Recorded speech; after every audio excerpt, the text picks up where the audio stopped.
right room. This is Innovation. I'm Stephanie from Keep Pennsylvania Beautiful, and I want to welcome the panelists today. Justin Land, Program Officer, Global Citizenship and Northeast Public Affairs from Dow. Sheida, Chief Sustainability Officer from Encina. And Jessica Zayatz, Senior Director of Extrusion, Engineering and Innovation from Graham Packaging. Thank you for being here. I just want to let everyone know it's being recorded. And if the panelists could repeat the question, any questions that are asked, so it's picked up on audio. Do you know who wants to go first? And I think whoever's up goes. You have Dow. Come on, come on. Yeah. Do you want to do that? So let me start here. I just want to say it's not fair to have us going right after the most inspiring panel up there. I'm like, how are we going to match up to that? So I think you can just toggle down unless you want it on a slideshow. It probably needs to be on slideshow for it to be up here, right? Yep, there we go. Okay. Oh. If you need help getting to the next one, just ask me. How's everybody doing today? Good. Awesome. So I'm Justin Land. I'm a program officer at Dow, where I lead our volunteer programs globally for the company, as well as our disaster relief work. And I'm based in Collegeville, Pennsylvania. And the topic of innovation is an interesting one for Dow. We're 125 years young this year, and the topic of innovation has been an evolving one that spanned generations. Through that time, but we don't stop there. And I think that this topic of innovation and what each of us will discuss is that it's about asking the right questions going forward and how we really create that sustainable future. And so, for us as a company, we're global in nature. About 35,000 employees around the world. And so some of the things I'll share is very macro in nature, but I am going to bring it back home to here in Pennsylvania as well. In terms of who we are as a business, we are a chemical company by nature, and we span three major segments: packaging and specialty plastics, where we're really working to innovate and deliver products around circularity, recyclability as well, for major markets, from foods to transportation and mobility, which is a growing space in particular right now. Industrial intermediates and infrastructure, so the chemistry that goes into different building solutions, for example. And then finally, performance materials and coatings. I like to kind of look at a portion of this as that science behind a can of paint. But it's so much broader than that, and so going into home and personal care markets as well. But here in Pennsylvania, we have two major sites in Collegeville, which is in Montgomery County. It's a very large R&D facility focused on our coatings business and also home and personal care market as well. And then in Bristol, so Bucks County, which is a manufacturing site for us. So a lot of the work that we do here in Pennsylvania and how we engage our employees is very centered on Montgomery County and Bucks County in particular.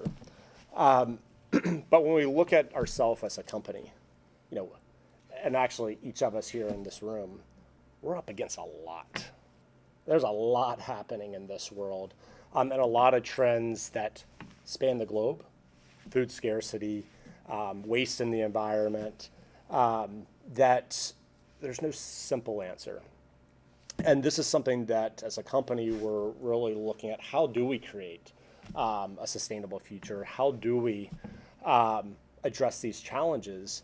And what's interesting is there's a market for it as well. There's a strong demand for solutions within this space. And so, I think about Keep Pennsylvania Beautiful. I think about each of you in the room, my guests, representing mostly the public sector. But the interesting thing about the question that we're all trying to answer here is that it does take all of us. And so how can we really do that? And one of the things that we embrace as a company is that it requires collaboration. It requires partnership from nonprofits, government, our customers. Everything that we do at Dow is we do sell directly to customers. We're a B2C or a B2B company, and so we require great collaboration amongst our chemistry. And so, I think about what our role is as a company. We play in a lot of different markets. And from the packaging space to the infrastructure, consumer, and the growing space of mobility in particular with electric vehicles.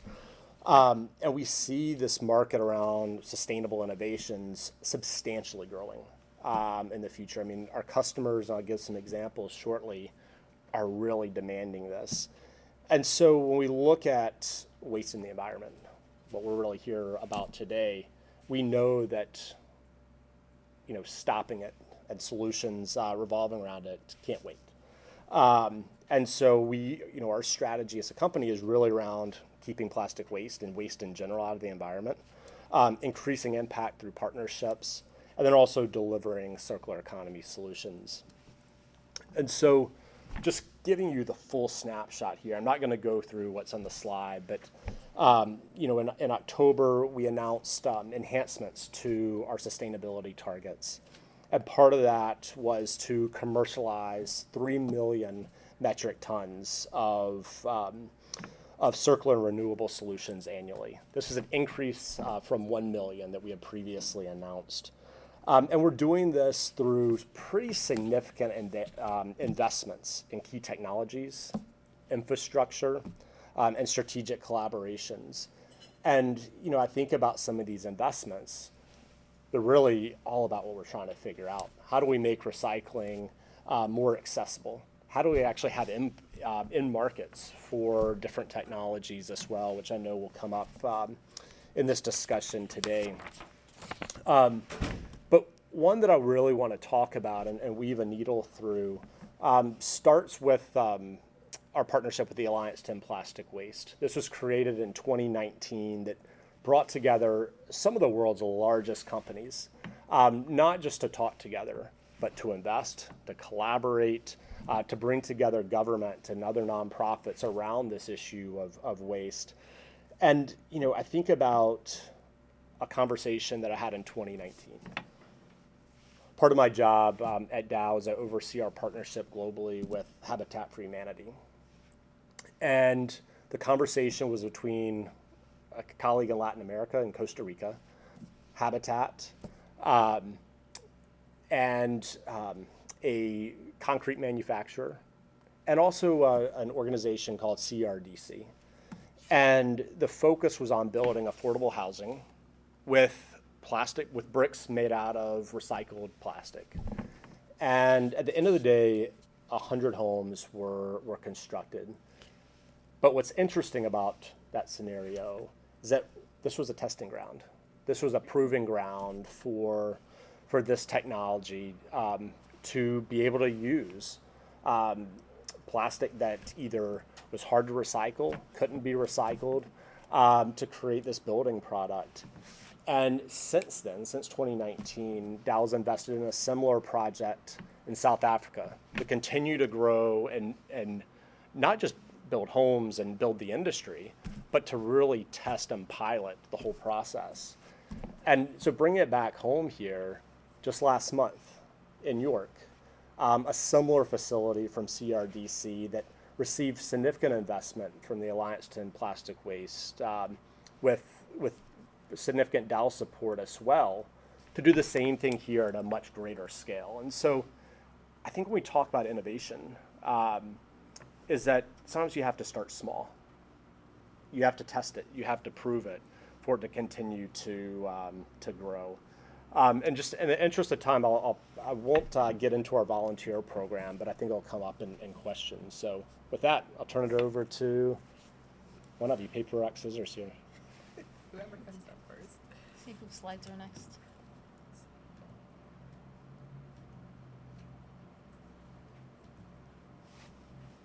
Oh, That would be me. We're good. Should I? If you just tell me next, I'll press it for you if you like. Okay. But I need to see Here, the we'll next switch. slide, so I Here, see what. here, we'll what do I'm that. We'll supposed to play be musical talking chairs about. here. Good idea, thanks. Innovation. We got that figured out. Okay, well, hello, it's really nice to be here with you guys. My name is Sheida Sahandy. I'm the Chief Sustainability Officer for a company named Encina, and we are essentially a startup in the arena of advanced recycling. And so I'm just going to tell you first why we're doing what we're doing, and then a few minutes just about what it is that we hope to do. Let's go to the next slide, please. So plastic is getting a lot of hate these days.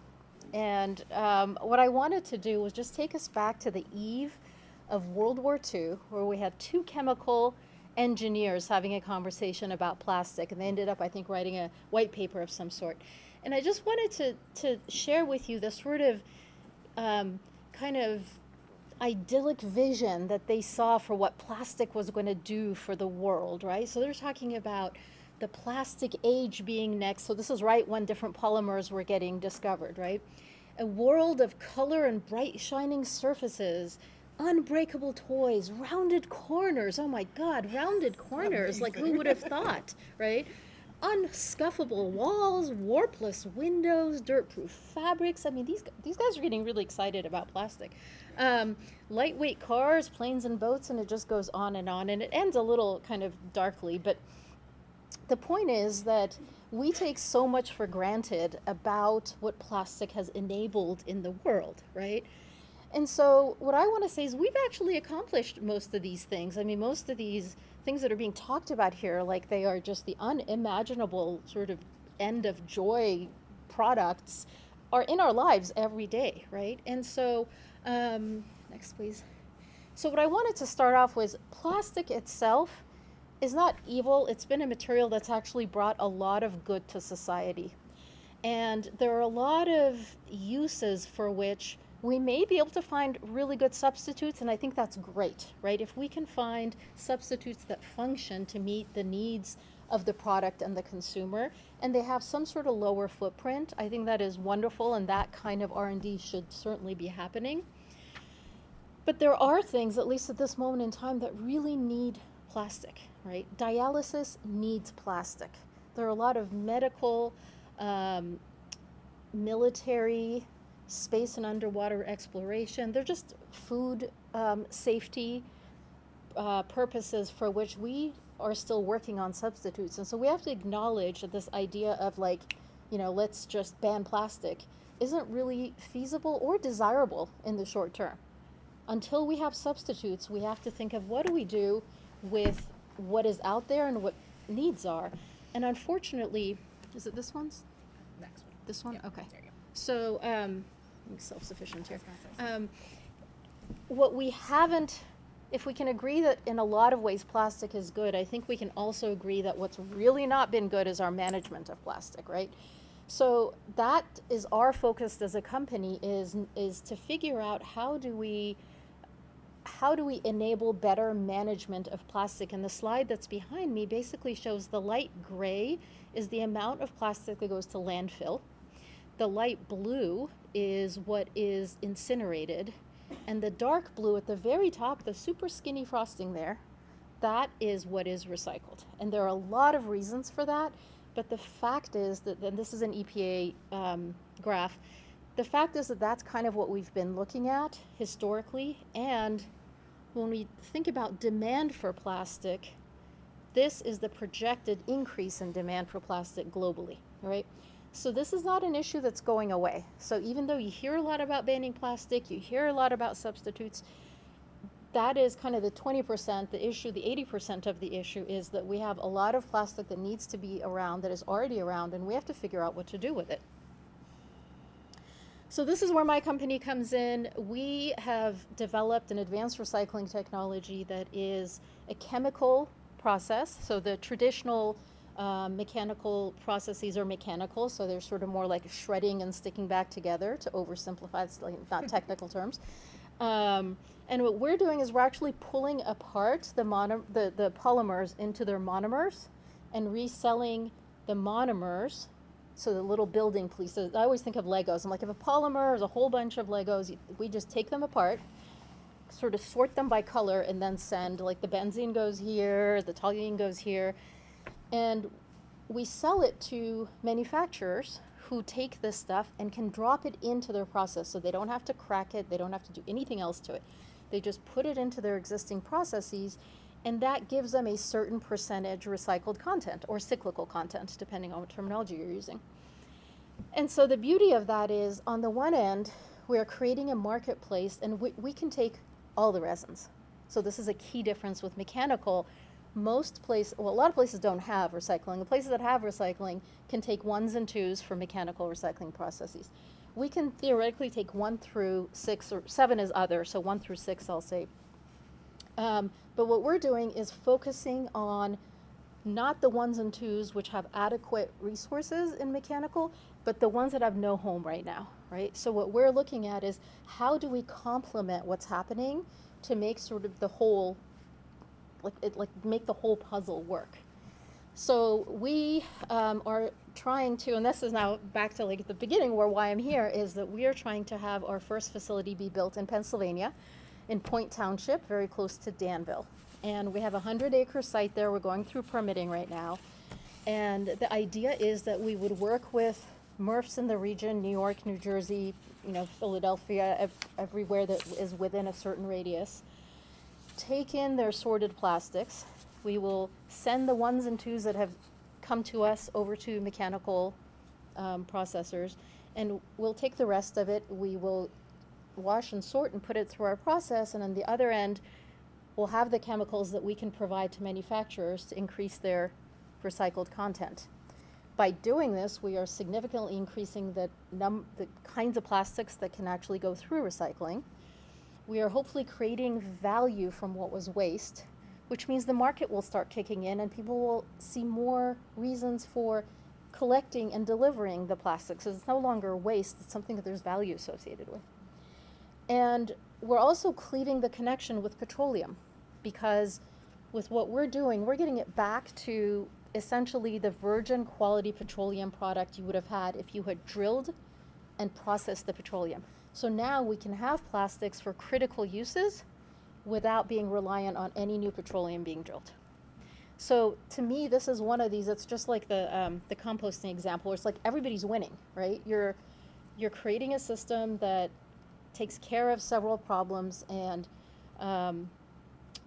it's sort of good for everybody. So the graphic behind me is basically showing how, you take, now plastic water bottles are not the best example, but it's just to show that post-consumer, these things will come to Encina, where the beaker with the E on it. We make the chemicals, they go to a manufacturing facility that makes consumer products, goes back to the consumer. And the beauty of chemical recycling is you can do it over and over and over, because you're not downcycling, right? So you're not losing any of the qualities that you need, the color, the degradation to material isn't happening.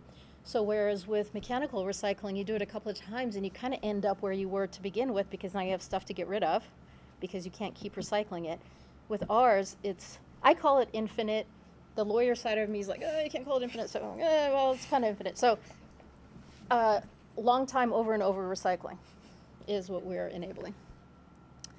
And that's pretty much us. I do have, this may be something we talk about more, I do have a very long list of things that need to happen or could happen to help all of these efforts go forward. There are a lot of gaps in the marketplace, there are a lot of opportunities there, but I'm not going to go over those. If we want to talk about them as a group, we can, and that's my contact information. Yes. Are we doing questions now, or? Go ahead, I'll get this set up while you. Okay. Can you put that screen back, the back up? The last one? One back, Yeah, yeah. when? The contact information or the, I just want to see the next one. Sheida, quick question, I Yes. guess, on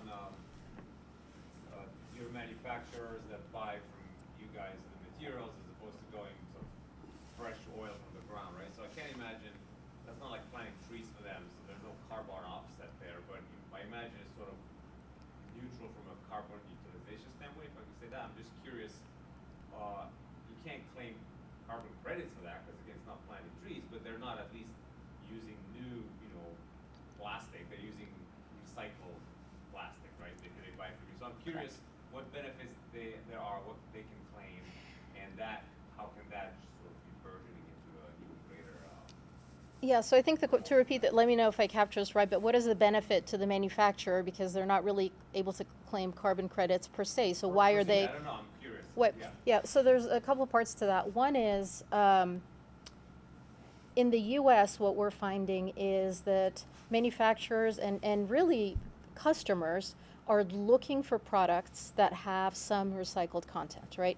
So one way that this is driven is that that's what they're looking for, so the brands are responding by saying, okay, we want to see more manufactured content, and that is pushing, creating an incentive to create paths for manufacturers and brands to be able to claim that. So that's one path.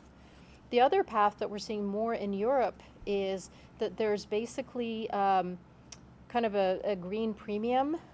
There's this notion that because there are requirements for reducing carbon footprint, requirements for all manner of sustainability things, it's not necessarily that manufacturers themselves are responding to market forces. It's more that there's a regulatory system that's creating incentives for them to pay a little bit of a premium to be able to comply with regulations. So I think there's different drivers.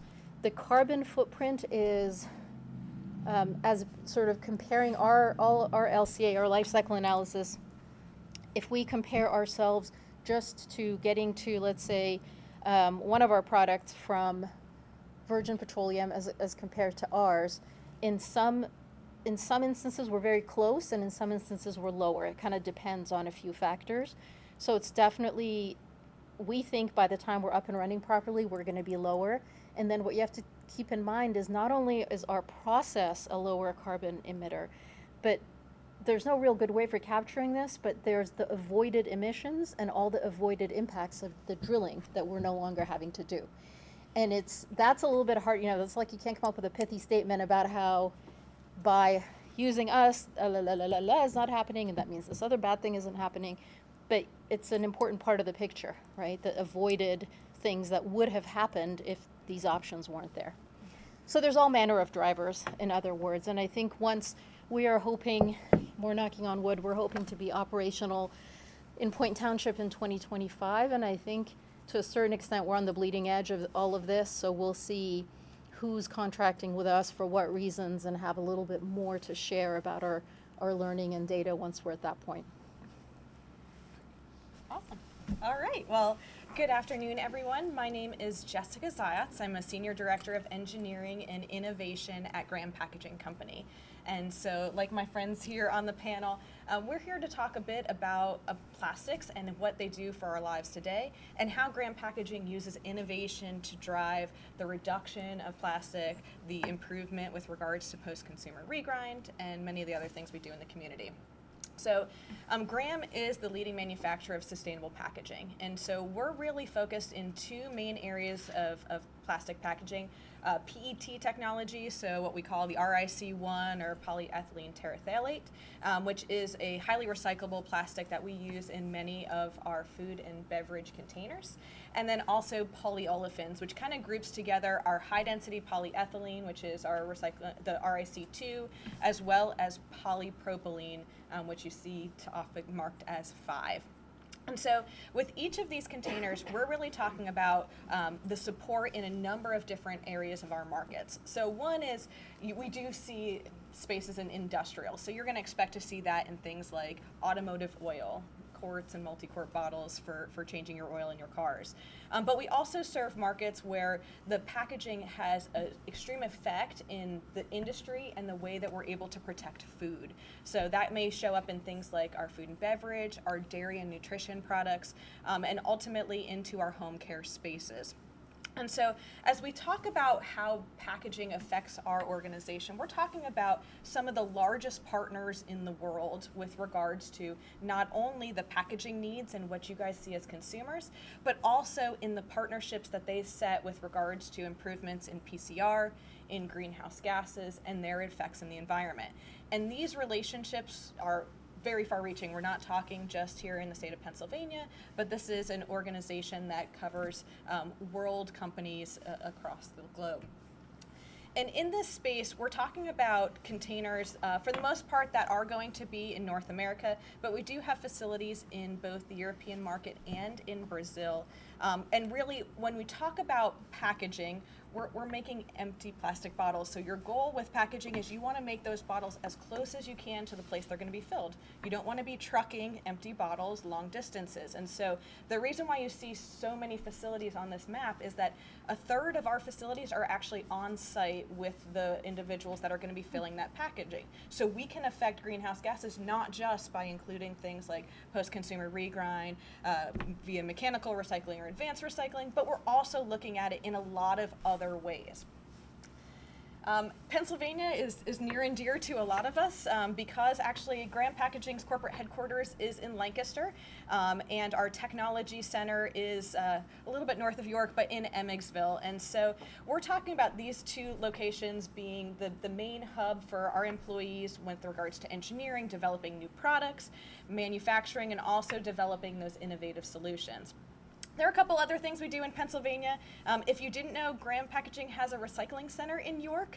This is located off of Windsor Street and has been open for more than 30 years now, collecting, we'll say, natural bale in the high density space, a whole bunch of mostly milk cartons, but has been expanded into what we call mixed bale now as we're managing more of the colored high density products coming in. And when we talk about their processing capabilities, we're talking about 38 million pounds of HDPE recycled per year. And that sounds like a lot, but to be honest, that's a little less than half of what we use internally from a recycled material perspective. So we are still sourcing additional recycled materials to be able to support those products. Also here in Pennsylvania, we actually have a number of our manufacturing facilities. And just like I mentioned before, a third of those facilities are on site. So we do have plants in our York area, Bradford. We call the Farmbrook, but Farmbrook and Emmetsville, it's Farmbrook's manufacturing site, and then Northeast and Hazleton. And these are all meant to be as close as we can to those CPG customers to be able to get that filled product there. Like many of our partners in our customers, our sustainability goals are what are driving the innovation within our organization. So by 2025, we're looking at 100% recyclable, reusable, or compostable packaging. And to give you an idea of where we are as of right now, we're at 98% of the packaging we produce today fits into one of those three categories. And we're continuing to check off each of the items in that list to be able to get us to 100% by 2025. But we also have goals in greenhouse gas emissions, the use of PCR. So in the case of the PCR space, the 20% average in PCR use by 2025 is really the target. In some of our areas, we've been using significant amounts of PCR for many, many years. Think of things like your household bottled laundry containers, your automotive containers. These are areas where we've been using PCR for many, many years. And as we see legislation change with regards to beverage and food and nutrition, we see the addition of those materials.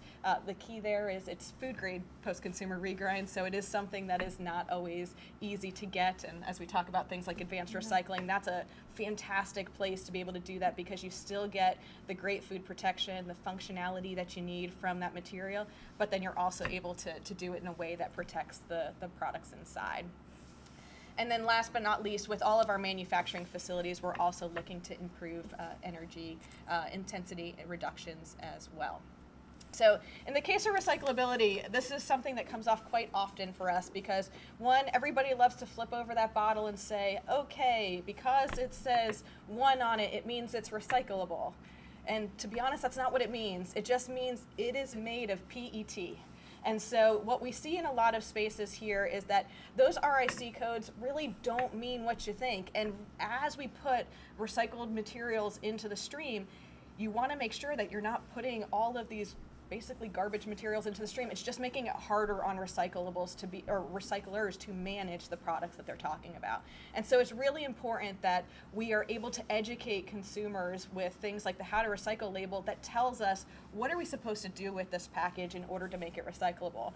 The other thing is sometimes you have to do certain things to the package. Maybe you need to remove a label. That's what makes it hard to recycle. Or they always tell you to actually rinse the bottle out as if you're going to use it again. That's how the recycling stream wants to see it. These are all really important ways to make sure that we're able to actually use the recycled materials that go into the stream, because that recycled material isn't trash for us. It's valued material that can go right back into those bottles again, and we don't want to be in a space where we're not able to do that and it's going to the landfill.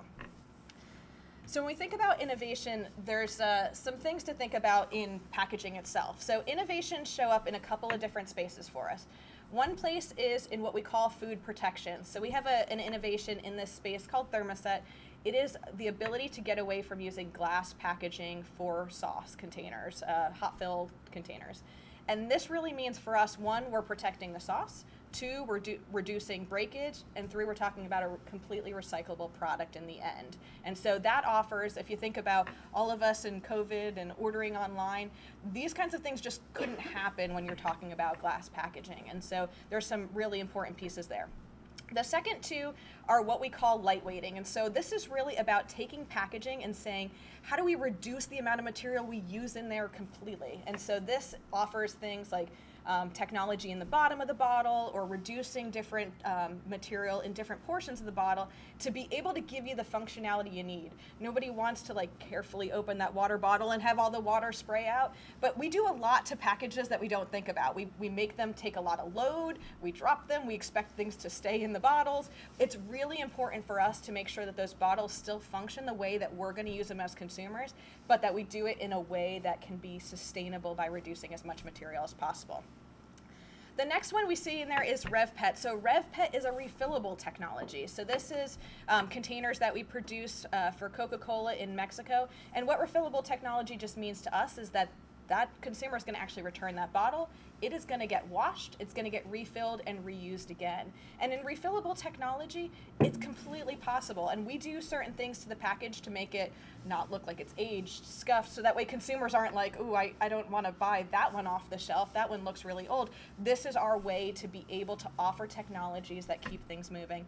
And then the last one is just an example of making bottles recyclable. So as I mentioned, that 98%, one of the examples of things that makes it really hard to recycle is black bottles. You know, if you think about a recycling conveyor, when they see black bottles pass by, it looks like conveyor to them. And so it's really important that we are working on ways to make those bottles recyclable, make it easier for recyclers to be able to handle it. And this is one of those technologies where a black bottle isn't so hidden from their cameras along the way.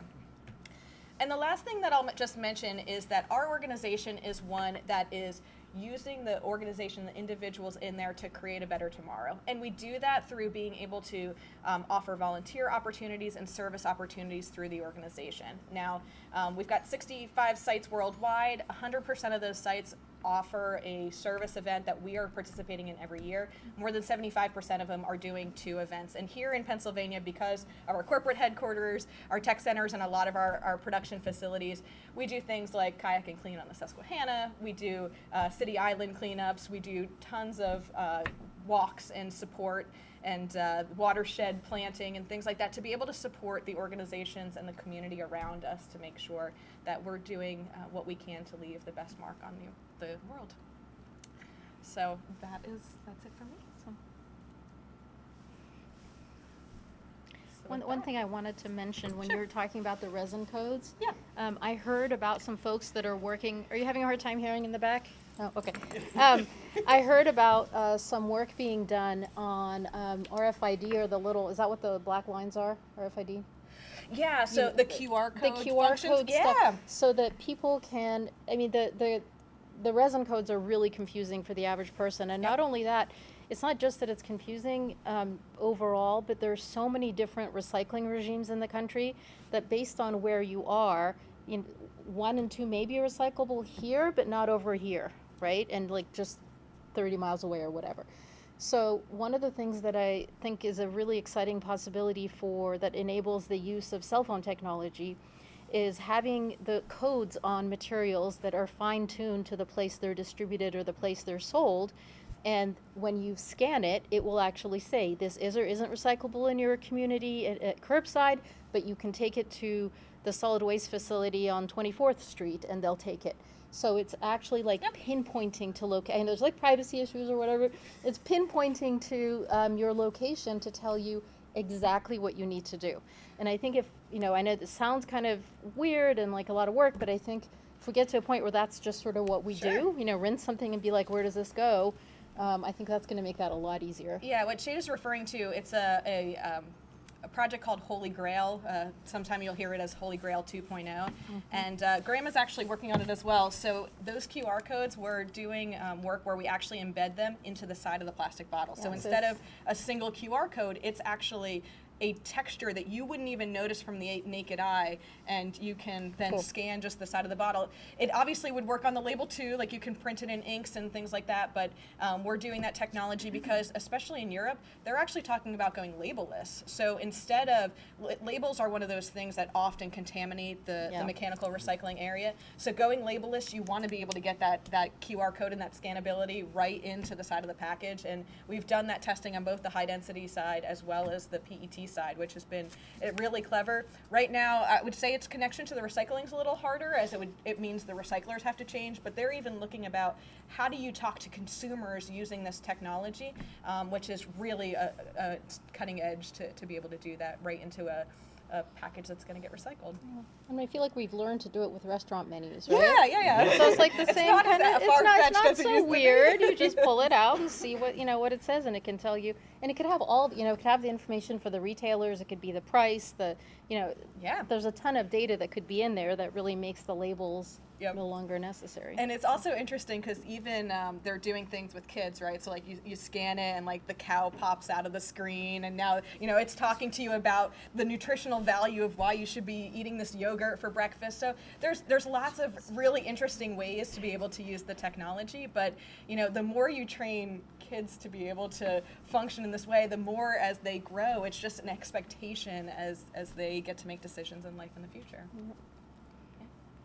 Question for you, Jessica. In terms of packaging design, we heard earlier today, 9 out of 10 items are 4 inches or less in terms of being littered. Yeah. Are you looking at any kind of innovation to make sure the caps or the small pieces of your packaging stay intact so that they can get through our mechanical system? Sure. So from a Graham packaging perspective, we'll make the bottles. So for us, very few of our items are actually all that small. However, we're working with folks like cap suppliers to do, if you've ever heard of the tethered cap scenario, the requirement that cap cannot be physically removed from it. So that's one piece. The other thing that we look to do often is develop technology so you don't even need those extra parts. So if you think of laundry detergents, you've got that spout in there, and the spout is a polypropylene spout in a high density container, and so instead of having to remove that and do that, why not do it without the spout at all? And so we're making technologies that help us to reduce the amount of components that even need to be required in there. So yeah, that's a great question.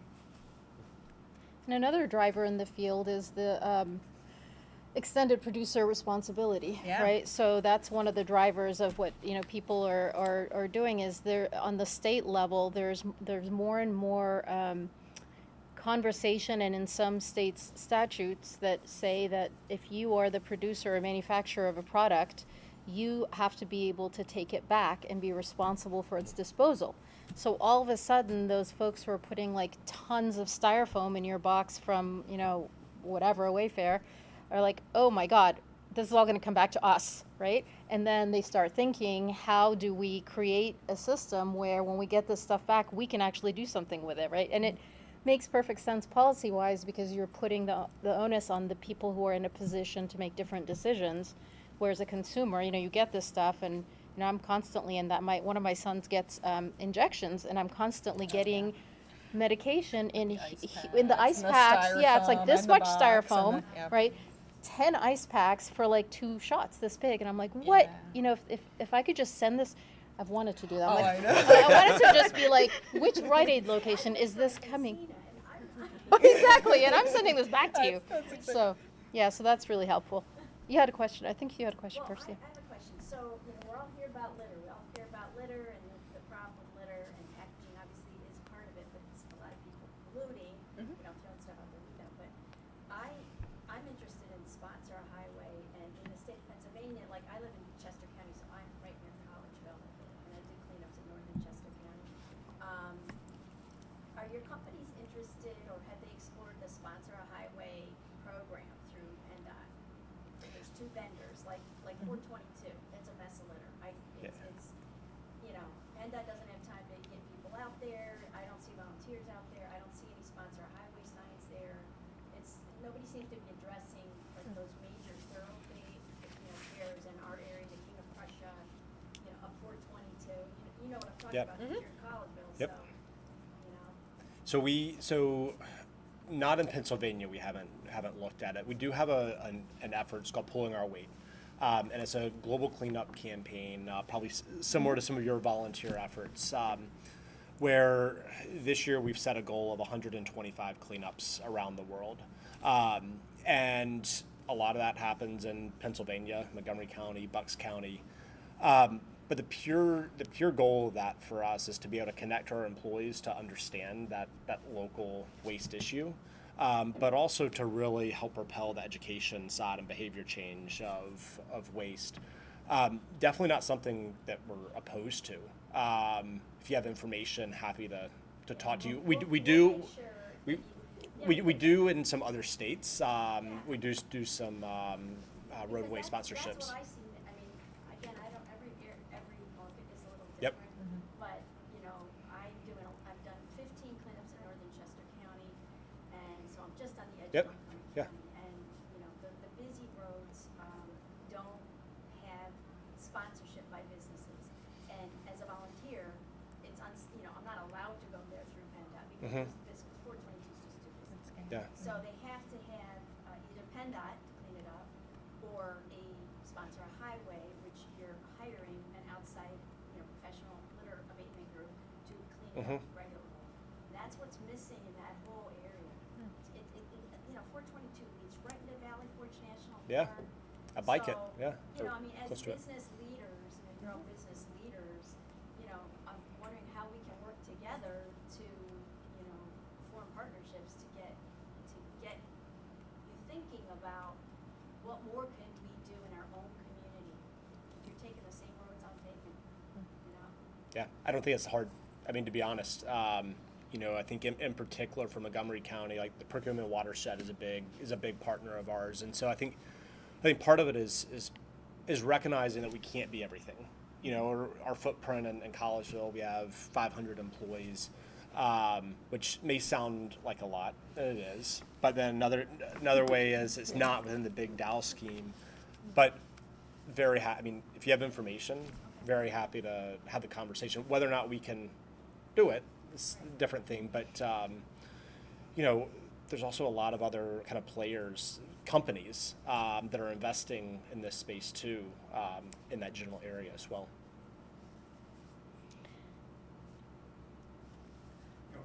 Thanks. I guess Repeat the questions. for Jessica, Yes.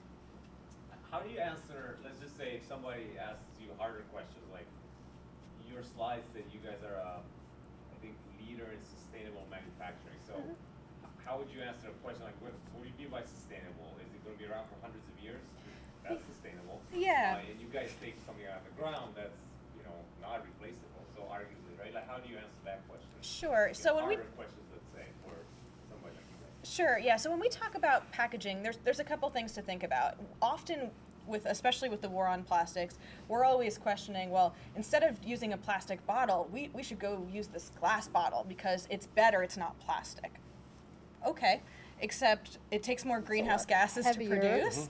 It's likely going to cause breakage and food waste along the way. And although many of us probably collect beach glass and think this is the most beautiful thing ever, it's litter. Like, if you really take a step back and you say, if you saw a piece of plastic on a beach, you'd be appalled that this is here. We have kids out there with little, shovels and rakes, like gathering this beach glass, like it's really important to us. The thing about plastics is it has a place, right? It keeps our food safe.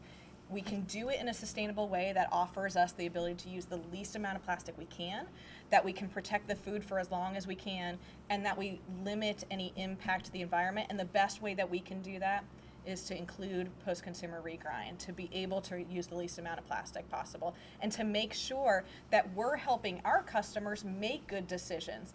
I know that that bottle looks really pretty PET and purple, but purple's not recyclable in PET, so maybe we want to go clear because that offers us the ability to improve things. So we talk about sustainability. We really want to be able to help others understand that we're not saying make everything out of plastic. Everything doesn't need to be there, but it has a place and it has a time.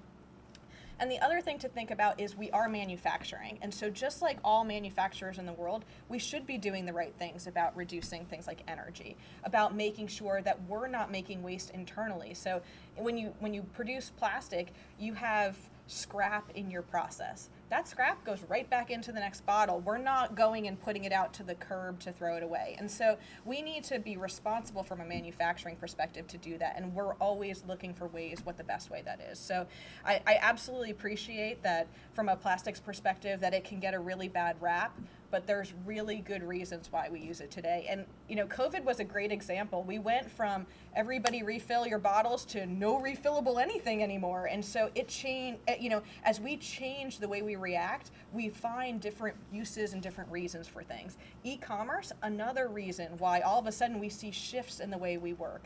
And so we're really talking about just trying to make sure that consumers can get the packaging that they need, the products they need, and whether that be using refillable, which I think a lot of folks would say is a greener solution, it takes the consumers to move in that direction, and we can be there to help them with the right technologies for it. Education, though, a lot of education around Oh, absolutely on recyclability for sure. I think it's confusing to consumers, and we talked about the RIC codes as being a great example of it. It's confusing, and so we can do a lot of things to help that confusion with education for sure. I have one additional thought to add on to that, which is that when you're asking what do you mean by sustainability, or how do I assess what you're saying, I find that it's really useful to get super granular about the specific thing and then ask as opposed to what. So what's the next alternative? If we're not doing it this way, what's the alternative? Because it's when you just say it's so broad, it becomes meaningless, right? So for me, if you say, if we produce it by burning versus the alternative being melting, for example, I can say I'm more sustainable in this particular comparison because it's very precise, right? And so this is more sustainable than what the alternative would be. If you take one thing in a vacuum and just say, is it sustainable? It kind of becomes meaningless because it's like, compared to what, right? And so for any, it's more sustainable if I bike than if I drive a car because I can say I'm avoiding those greenhouse gas emissions. But I think you kind of need the as compared to what in all those conversations when you're asking, is it really sustainable, or what's your next best option, right? It's like negotiation. What's your next best alternative? And then you can say whether you're doing the right thing. It's not in a vacuum or, It is that distinction between, I guess, it's not the opposite of renewable, right? Because it's not the same thing as non-renewable. It's, to your point, it's sustainable. It's not something that, so you're talking about sustainable, meaning it's like People everlasting. understand by sustainable to mean Durable. Non-renewable, right? So it's as opposed to, as a source of energy, let's say. Okay. So, but to your point, it needs an explanation on unpacking that term. No pun intended. Unpackaging. Unpackaging. Yeah. Excited to hear about the advanced recycling technology coming to Pennsylvania. I see some real opportunities, especially for what this group does in terms of litter collection. Do you see yourselves in 2025 being able to take the plastics that are collected along roadside, waterways, littered plastic items into your process and taking them all the way to polymers, or how do you see that connection happening? And really like to even hear the panel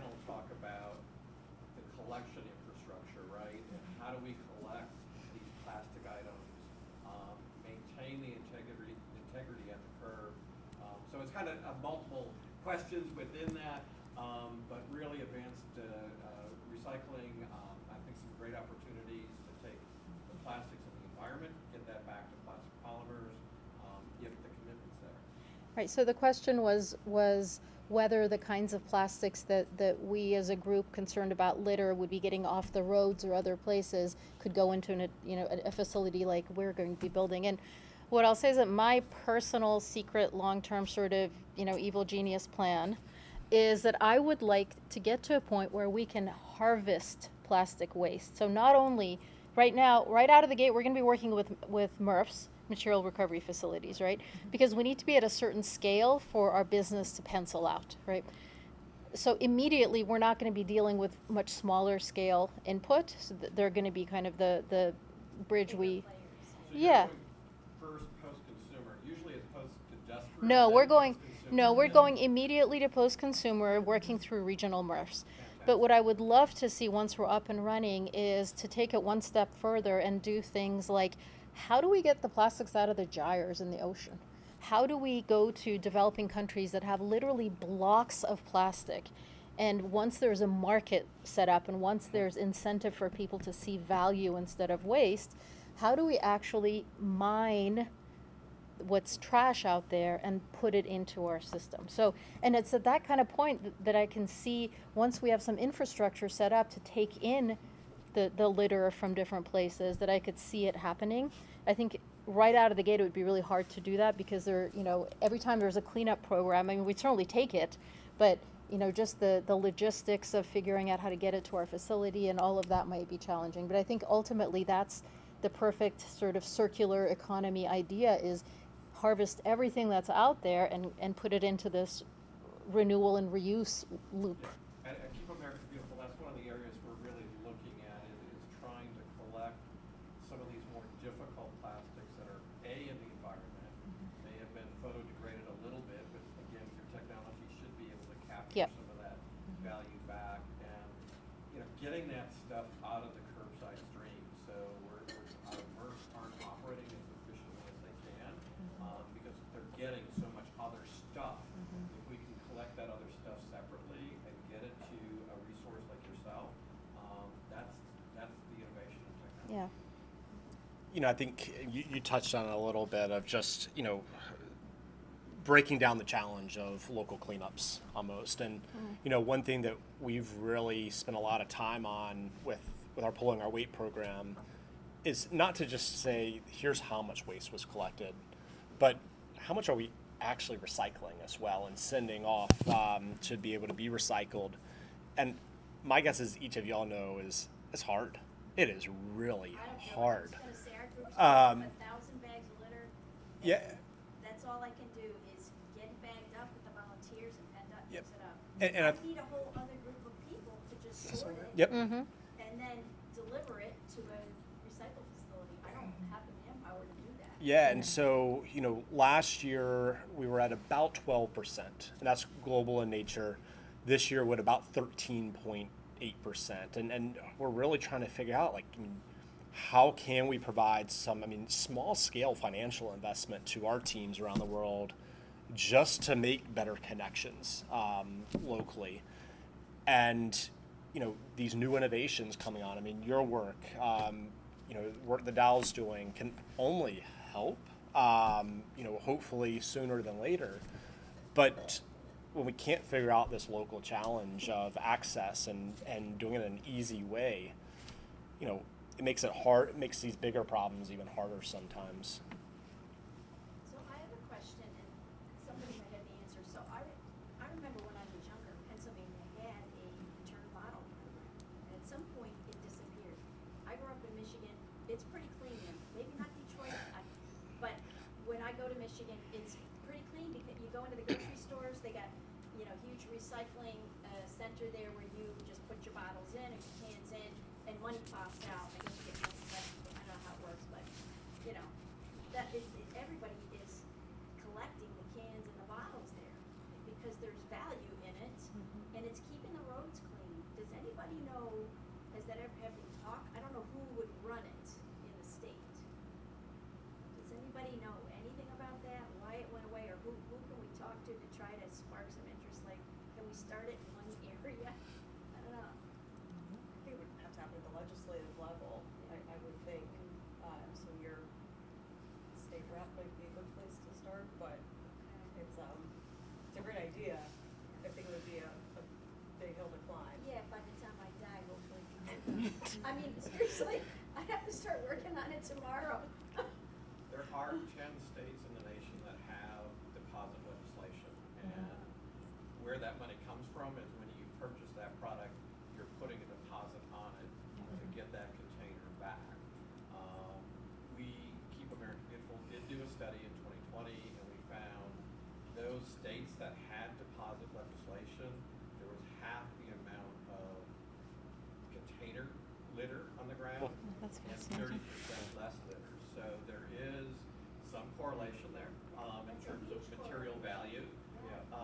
And we understand that. It's a state-by-state process right now in terms of deposit legislation. Having on the beer labels, right? The 5 cent. Each state is different. Each Some state. do it on all the way on every kind of beverage container. Some it's just soft drinks and beer. It's a real it's a mixed batch. It's almost as exciting as the PCR legislation and There you the go. mixed batch that comes with that too. But yeah, It is a piece it is, yeah. There's a lot happening at the state level, and what I'm hoping is that over time it produces some harmonization across the country, because that's one of the biggest issues we have in trying to get adequate feedstock is, I mean, think of how many I mean, you guys are incredible here, the number of jurisdictions you have, it's like, it's insane, right?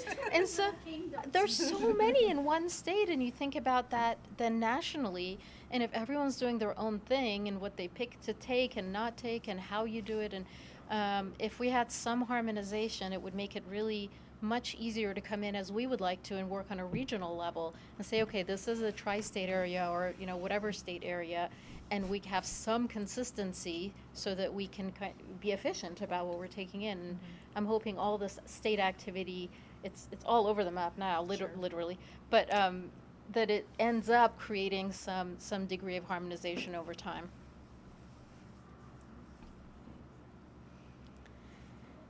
Well, it's 2, so there is a coffee break and cookies back at the hall. There you go. Oh yeah. Thank you. All right, thank you.